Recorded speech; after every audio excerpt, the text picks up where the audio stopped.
વર્ષ જોતા એ મોટા છે એને ખૂબ અનુભવ કર્યો છે કે એ ભાઈ જાંજવાનું જળ છે, અહીંયા પાણી પાણી ન હોય કઈ, અહીંયા ધરતીએ ભીની ન થાય, એ માત્ર ભાસ થઈ ગયો છે.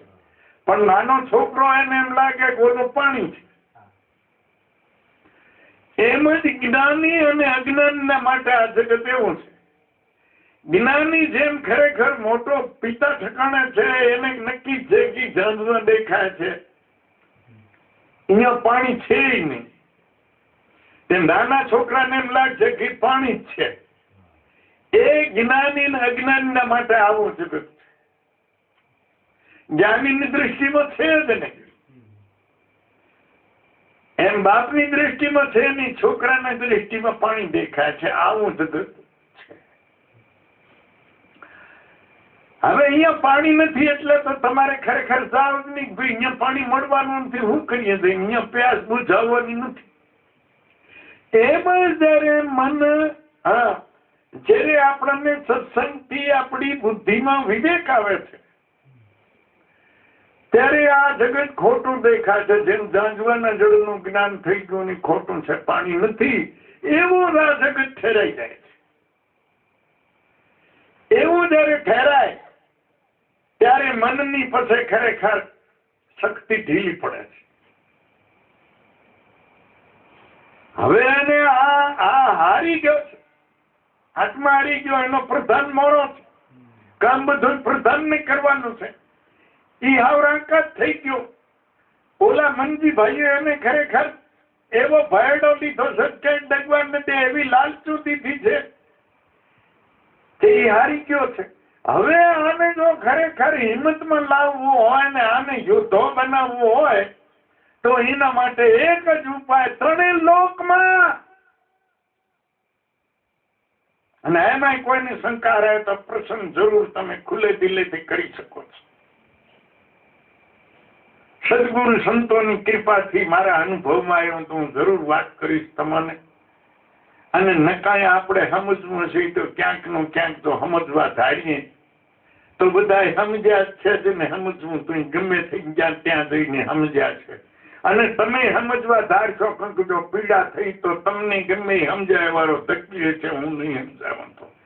પણ છતાંય કહું છું કે પ્રસન્ન કરજો, હું સમજાવવાનો પ્રયત્ન કરીશ. તો અહીંથી શરૂઆત કરો સત્સંગથી.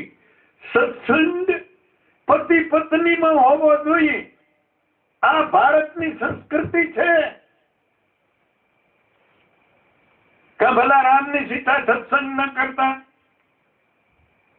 હે કૃષ્ણને એની પત્નીઓ સત્સંગ ન કરતા, મા દીકરો સત્સંગ ન કરતા, કે ફિલ્મ દેવહૂતિ કર્યો છે, ગોપીચંદને મેનવતી કર્યો છે.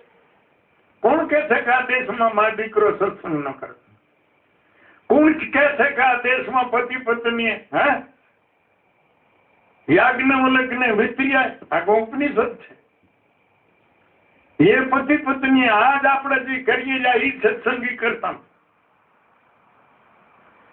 પણ એને મળે ને કાંક હગડે સડે ત્યારે ને વચ્ચે થોડુંક કહી દો. યાજ્ઞવલ્ક મહારાજ જનકની સભામાં કથાકાર હતા, વિદ્વાન હતા. પછી રાજા જનક એવા મહાન હતા, તે પ્રજાને પોતાને બધાને લાભ મળે, ભારતની સંસ્કૃતિ જળવાઈ જાય એના માટે લાખો ગાયો શણગારી સોના રૂપાથી ઉભ્યો રાખે, હારી હારી ગાવું, અને પછી વિદ્વાન ભેળા કરે, શાસ્ત્રાર્થમાં જે જીતી જાય એ લઈ જાય.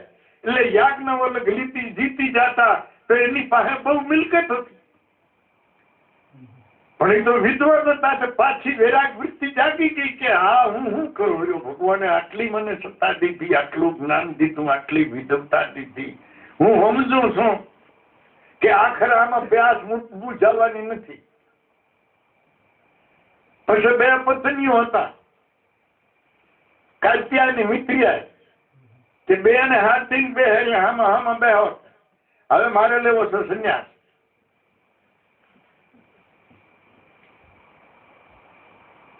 અને બે હો એટલે બે ને અડધો દ્વેષી ગયું.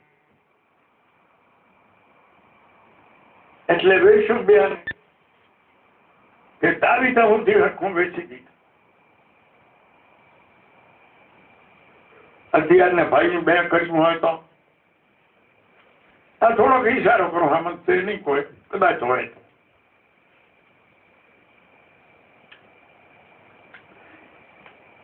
કાત્યાની સંતાનો હતા, મિત્રિયાને કાંઈ સંતાન નહોતું. હવે અત્યારની તો આ રોઈને લારે થાય. મિત્રિયાએ પૂછ્યું કે તમે આવું બધું શું કરો છો? આ બધા અમે તમારી સેવા